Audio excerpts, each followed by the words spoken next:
좋은 날입니다. 오늘도 말씀 안에 승리하는 하루 되시기를 기도하겠습니다. 오늘 생명의 산 본문은 열왕기하 18장 13절부터 25절입니다. 오늘 본문에서는 히스기야 왕 때 아수르가 두 차례 예루살렘을 침공하는 모습이 나옵니다. 이 구절들을 통해 하나님께서 무엇을 말씀하시는지 살펴보도록 하겠습니다. 13절부터 14절입니다. 히스기야 왕 제14년에 아수르의 왕 산헤립이 올라와서 유다 모든 견고한 성읍들을 쳐서 점령하매 유다의 왕 히스기야가 라기스로 사람을 보내어 아수르 왕에게 이르되 내가 범죄하였나이다. 나를 떠나 돌아가소서. 왕이 내게 지우는 것을 내가 당하리이다 하였더니 아수르 왕이 곧 은 300달란트와 금 30달란트를 정하여 유다 왕 히스기야에게 내게 한지라. 앞선 구절에서 히스기야 왕은 믿음으로 종교를 개혁하고 아버지 때 빼앗겼던 하나님의 기업을 회복하기 위해 블레셋을 공격했었습니다. 그 일들은 히스기야가 제사장 나라 왕으로서 남유다를 믿음으로 세우기 위해 행했던 일들이었지만 모두 아수르에게 대항하는 일이 되기도 했었습니다. 그래서 아수르가 남유다를 쳐들어오게 되는 결과를 낳았습니다. 아수르 왕 산헤립은 유다 모든 견고한 성읍들을 쳐서 점령하여 라기스에까지 이르렀습니다. 라기스는 예루살렘의 남서쪽 약 48km 정도 떨어진 곳으로 남유다에서 두 번째로 큰 성읍이었습니다. 아수르 왕 산헤립이 그곳까지 점령하며 북이스라엘처럼 멸망당할지도 모를 위기에 처하자 히스기야는 신하들을 보내 자신이 범죄하였다고 고백하게 하였습니다. 여기서 범죄하였다의 원어 하타는 빗나가다라는 뜻으로 주로 하나님의 뜻에 벗어나고 범죄하는 것을 고백할 때 쓰는 표현입니다. 히스기야는 남유다가 망할 것 같은 현실 앞에서 아수르 왕에게 그의 뜻에서 벗어나고 범죄하였었다고 고백하고 있는 것입니다. 이는 히스기야가 하나님보다 아수르 왕을 더 두려워하며 하나님을 의지하지 않는 모습으로 지금까지 보여줬던 믿음의 일들과 반대되는 고백이었습니다. 이사야 10장을 보면 이미 이사야가 이러한 상황을 예언하고 하나님의 역사하심을 믿고 두려워하지 말라고 했었지만 히스기야는 막상 생명의 위협을 받는 공격이 임하자 굴복하는 연약한 모습을 보여주고 있는 것입니다. 그러며 히스기야는 어떤 짐을 지우든 당할 테니 떠나달라고 간구했습니다. 이에 아수르 왕은 막대한 양의 배상금을 요청하였습니다. 15절부터 16절입니다. 히스기야가 이에 여호와의 성전과 왕궁 곳간에 있는 은을 다 주었고 또 그때 유다 왕 히스기야가 여호와의 성전 문의 금과 자기가 모든 기둥에 입힌 금을 벗겨 모두 아수르 왕에게 주었더라. 아수르 왕이 막대한 양의 배상금을 요청하자 히스기야는 여호와의 성전과 왕궁 곳간에 있는 은을 다 내주었고 성전 문의 금과 자신이 입힌 모든 기둥의 금까지 벗겨 아수르 왕에게 주었습니다. 아버지 아하스가 망쳐놓은 성전을 수리하며 자신이 입혔던 성전 모든 기둥의 금까지 벗겨서 아수르 왕에게 내어준 모습은 자신이 믿고 의지하던 신앙을 스스로 벗겨버리는 것을 표현하는 것입니다. 이 행위는 아하스가 아람과 북이스라엘 연합군에 대항하기 위해 아수르 왕에게 구원을 청하며 행했던 일과 같은 일이었습니다. 히스기야의 영적인 중심이 그의 아버지 아하스와 같이 연약해져 있음을 보여주는 것입니다. 이렇게 히스기야는 인간적인 방법으로 아수르의 1차 침공을 막아냈습니다. 17절부터 18절입니다. 아수르 왕이 다르단과 랍사리스와 랍사기로 하여금 군대를 거느리고 라기스에서부터 예루살렘으로 가서 히스기야 왕을 치게 하매 그들이 예루살렘으로 올라가니라. 그들이 올라가서 윈못 수도 곁 곧 세탁자의 밭에 있는 큰 길에 이르러 서니라.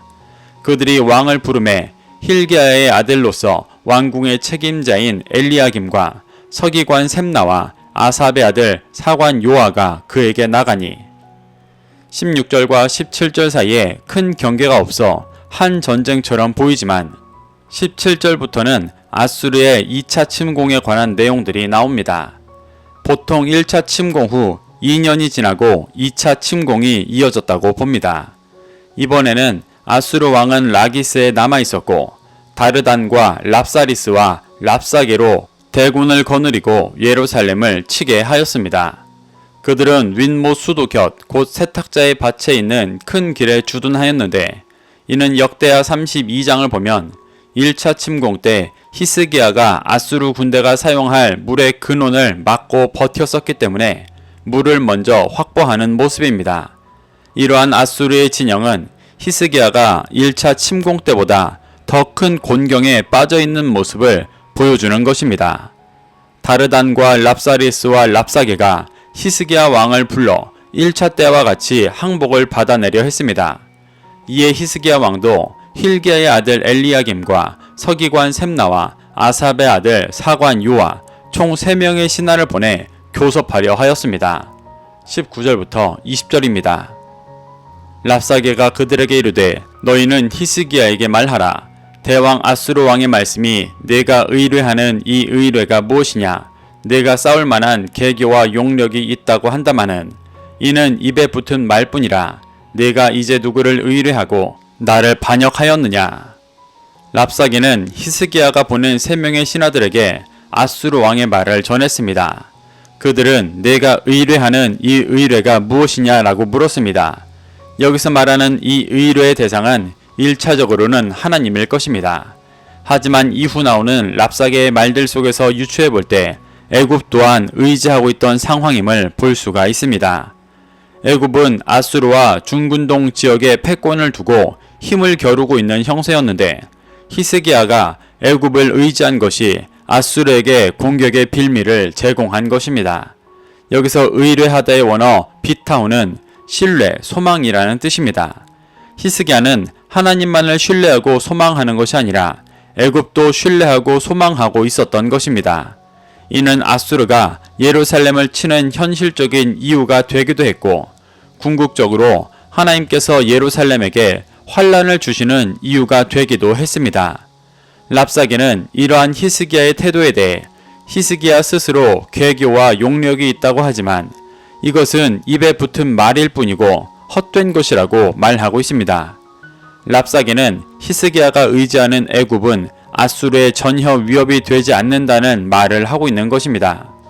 동시에 열왕기의 저자는 독자들에게 히스기야가 붙잡고 있는 인간적인 힘들이 의미 없는 것임을 보여주고 있는 것입니다. 21절부터 22절입니다. 이제 내가 너를 위하여 저 상한 갈대 지팡이 애굽을 의뢰하도다. 사람이 그것을 의지하면 그의 손에 찔려 들어갈지라. 애굽의 왕 바로는 그에게 의뢰하는 모든 자에게 이와 같으니라. 너희가 내게 이르기를 우리는 우리 하나님 여호와를 의뢰하노라 하리라마는 히스기야가 그들의 산당들과 제단을 제거하고 유다와 예루살렘 사람에게 명령하기를 예루살렘이 제단 앞에서만 예배하라 하지 아니하였느냐 하셨나니. 랍사게는 히스기야가 의지하는 애굽을 상한 갈대 지팡이라고 표현합니다. 여기서 상한의 원어는 부서지다, 으깨어지다라는 뜻으로 애굽은 이미 부서지고 힘을 잃어 아수르의 전혀 위협이 되지 않는 존재라고 말하는 것입니다. 그리고 오히려 애굽을 의지하면 손만 찔리게 될 것이라고 말합니다.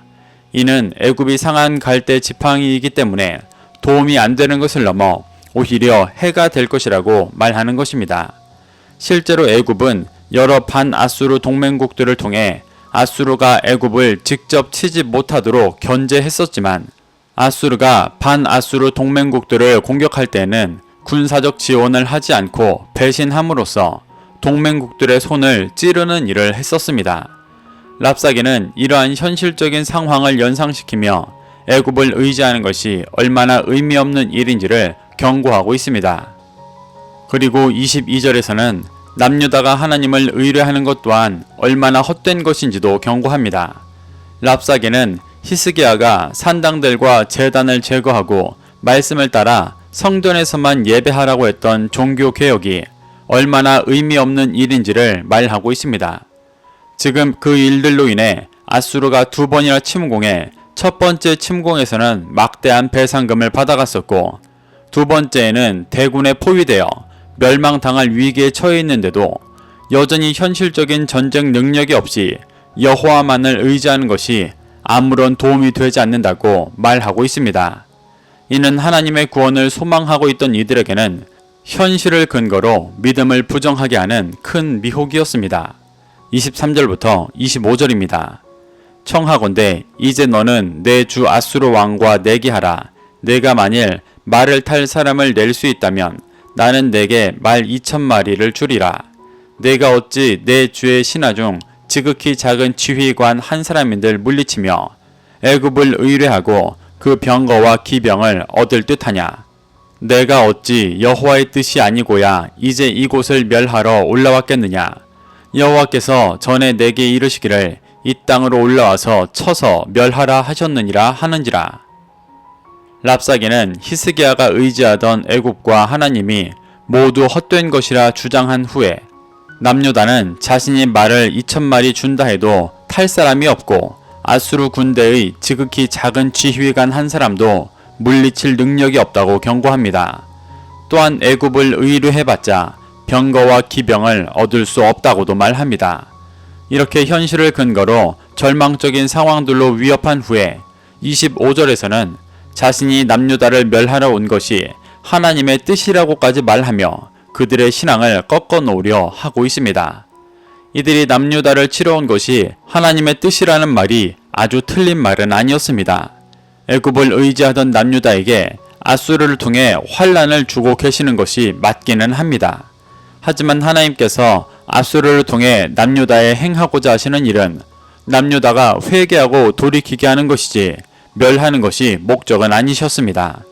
아수르는 자신의 유익을 위해 쳐들어온 것이지 하나님의 뜻에 순종하기 위한 것이 아니었습니다. 그럼에도 아수르는 단지 자신의 목적을 위해 하나님의 이름을 이용하고 남유다의 사기를 꺾으려 하고 있는 것이었습니다. 이렇게 남유다의 종교를 개혁하며 무너져 있던 신앙을 회복하려 했던 히스기야 왕은 아수르가 쳐들어오는 현실 앞에서 하나님만을 의지하지 못하는 연약한 모습을 보이고 있습니다. 사단은 이를 기회로 2번이나 아수르를 통해 침공하게 하며 히스기야와 남유다의 신앙을 미혹하고 흔들고 있습니다. 이것이 우리가 사는 이 땅의 모습입니다. 날마다 말씀을 중심에 새기고 믿음으로 살아가려 하지만 우리를 넘어뜨리고 미혹하려는 현실의 위협이 너무나 많습니다. 하지만 이러한 고난 속에서 진정으로 회개하고 돌이킬 때 내 안에 남아있던 모든 의의가 깨어지고 하나님만을 의지하고 동행하게 될 줄로 믿습니다. 그것을 믿고 소망하며 오늘도 이 말씀을 심령에 새겨 승리하는 하루 되시기를 기도하겠습니다.